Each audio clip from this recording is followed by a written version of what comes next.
Hey guys, Jed again. Thought I'd do a little shop tour for y'all.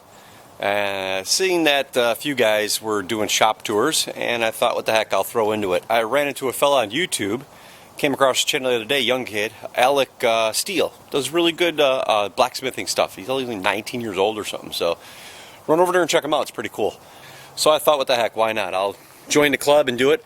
And maybe my old knife mentor, Jeff, over at JC Knives, he'll do a shop tour now that he's got a new shop. But I thought I'd do this real quick here and show you what I have new compared to what it used to be like.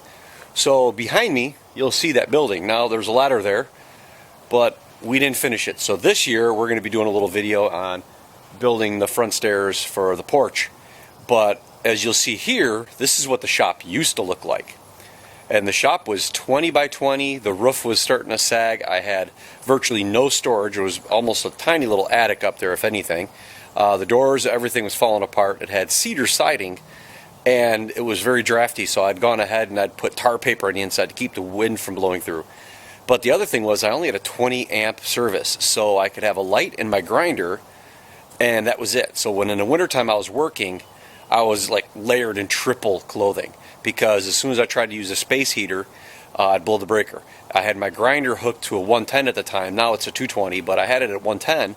And so if I had the radio, a light, and the grinder, I'd blow the light. I'd blow the breaker. So we had to go ahead and bury line in the ground and run a sub panel down and do a whole 100 amp service and bury it down. I buried it 2 feet deep. So that all worked out pretty good. But that was what the shop looked like. So let's take a tour on the inside of what the shop is now. Okay guys, let's go take a look inside, see what we got here. Oh well, actually first off, we'll start out by saying that this used to be that overhead door, and we took that out, as well as took out that little man door, the service door, and my son actually framed that window in. We throw a picture in here too, is I had him learning how to use the compound sliding miter saw, and he framed out a window, set the window in place, and did it all there. Myself, my son, my daughter, my wife, and my best friend all helped me with this. I hired out the roofing to a guy I knew, and they came out to do the roof because I didn't have everything to do that with. But everything else we did. So it was really good to have the family around. And I'd shut the shop down in April last year and reopened in August. End of July, 1st of August, I was back making knives again. So check this out.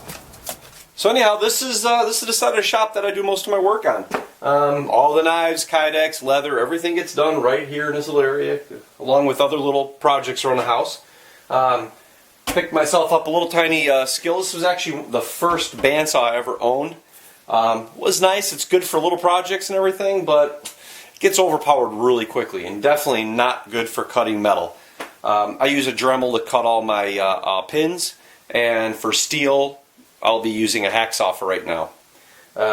This is where I mount everything and do it all. I do all of my hand sanding on knives from about 220 grit on is all done by hand. I don't do anything on the grinder. Everything's hand finished.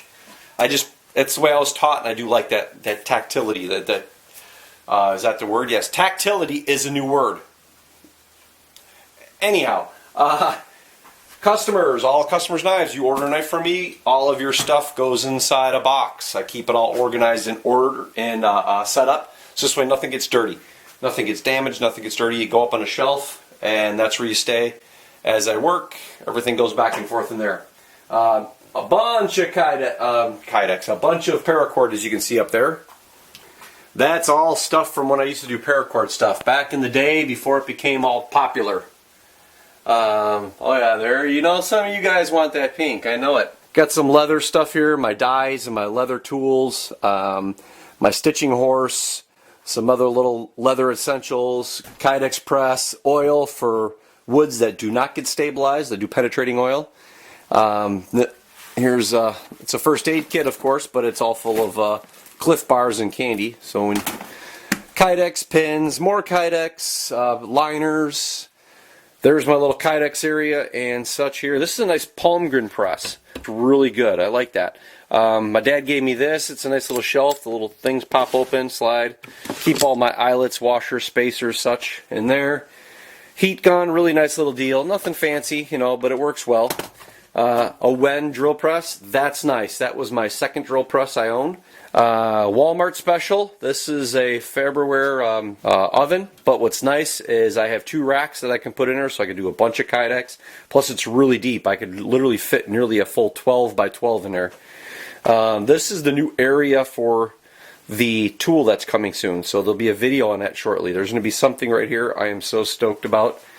I organized and cleaned the shop before I did all this videoing, and that is organized right there.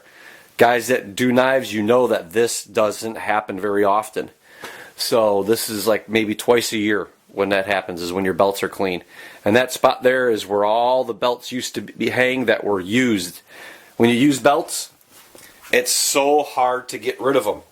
You'll use a 36 or a 60, whatever it is, a 120, and there's ever so bit of grit left on it. It's not good for what you need it for, per se, but it's still good for something. Well, I broke down and I ended up tossing a bunch of them. I was hoarding them a little bit too much. I know it's a sickness, I can tell it, but I told that once I admit to that problem, I get better.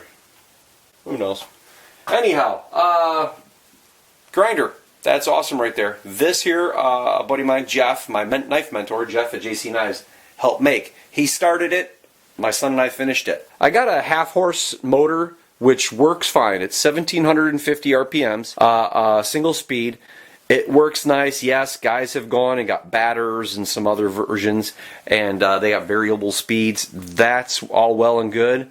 There's specific reasons for that. I have not found the reason I needed a variable speed yet. With that said, though, I'm hoping to extend the workbench right here where this freestanding drill press is. I want to extend the workbench over, and I want to put a second grinder right here. That will most likely be a variable speed on a 1-horse or a 1.5 horse motor, but I'll have to make that. And that is not in the budget yet. This is my freestanding drill press. This is the first drill press I ever owned in my life. I love it. It's a Hitachi. I don't know much else other than it works really well, and I've had it for at least 10 years or so.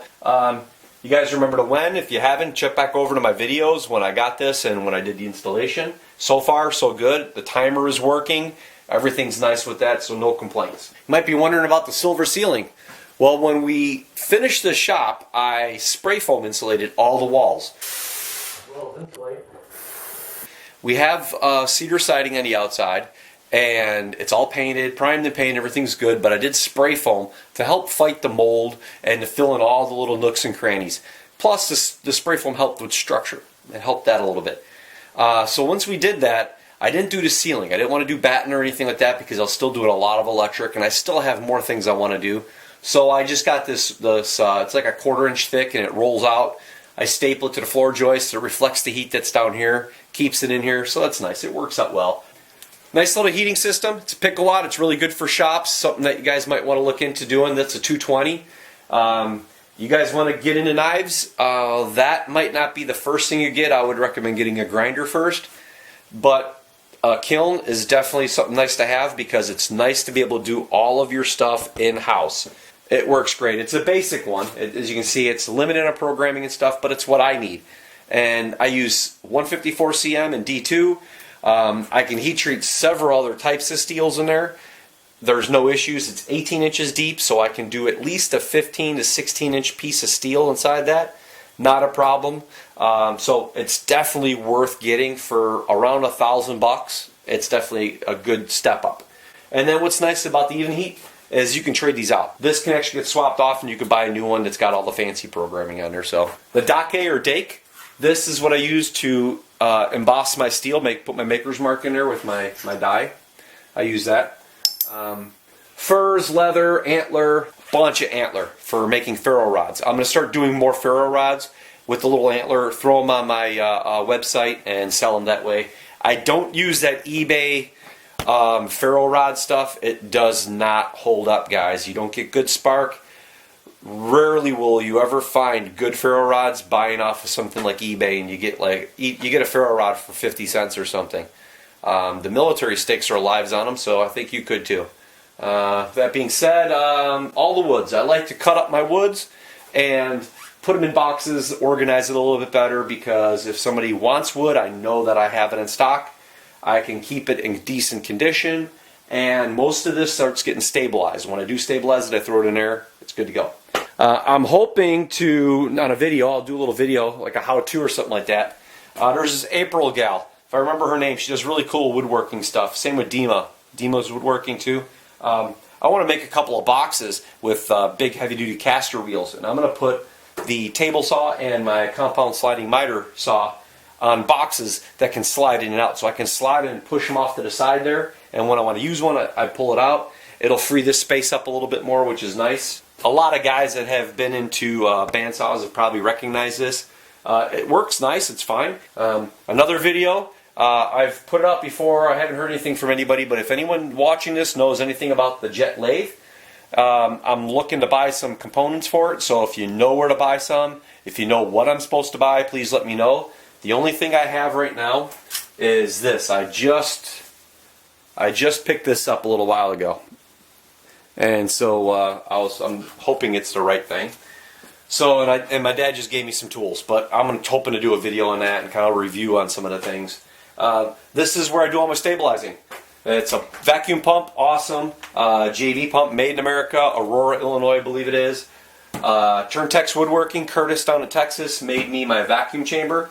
Same vacuum chamber you'll see a lot of other guys do that do knives. Really works well. Then after doing this takes it down to 1 bar negative pressure. Then I throw it in the pressure pot. That takes it to 4 negative bar.